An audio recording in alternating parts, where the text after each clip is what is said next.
A Bible teacher of mine once observed that the Bible is organized around explosive moments when the holiness of God touches down in our midst and changes everything.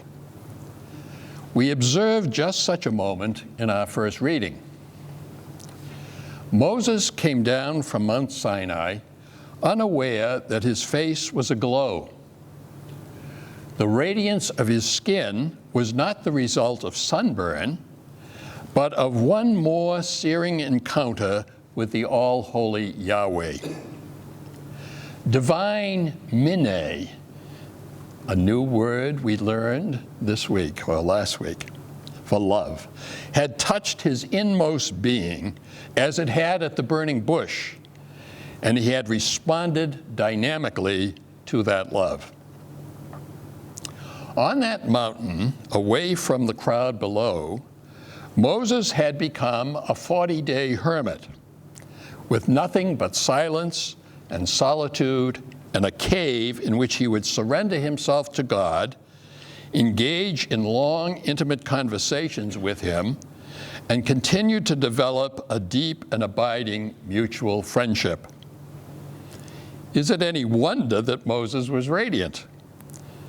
He had caught the fire of minne. As the Old Testament passage speaks to us of contemplation, so the New Testament passage speaks to us of action, found in two ordinary, unspectacular places, on the farm and in the marketplace. In the Gospel, Jesus teaches his disciples about two ways of coming upon and embracing the kingdom of heaven. The first example speaks of a lowly farm worker who, with hoe in hand, suddenly and unexpectedly strikes an object buried in the ground. He has hit the jackpot. With his new treasure, he wants to buy the field that he has been tilling for many years, so he sells everything, and buys the field. The other way of coming to the kingdom of heaven is to search for it diligently, like the merchant in search of one very special, beautiful, and expensive pearl. Discovering it, he too sells all to buy that pearl. In both instances, a total response is necessary. In both instances, the farmhand and the merchant surrender what is most precious to them for an even greater good. In doing so, both experience great joy and happiness. Our feast today is that of St. Ignatius of Loyola.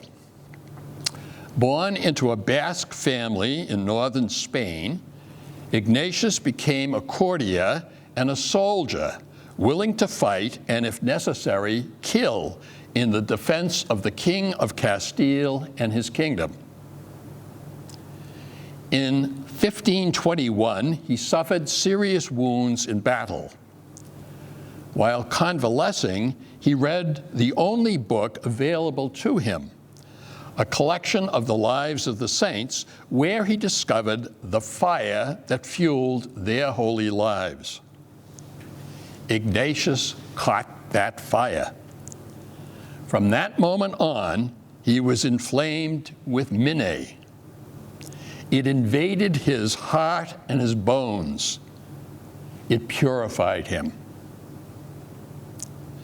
When his health improved, he made a pilgrimage to the shrine of Our Lady of Montserrat, where he laid his sword of violence on the altar, renounced his allegiance to the King of Castile, and pledged his new allegiance to Jesus, the nonviolent King of all kings. On fire with the love of God, he went to Paris, where he studied theology, was ordained to the priesthood, and urged some of his fellow students to join him in forming the Company of Jesus. Contemplation in action would become their hallmark. One of Ignatius's friends who caught the fire was Francis Xavier. Over 200 years later, Theodore James Ryken would also catch that same fire.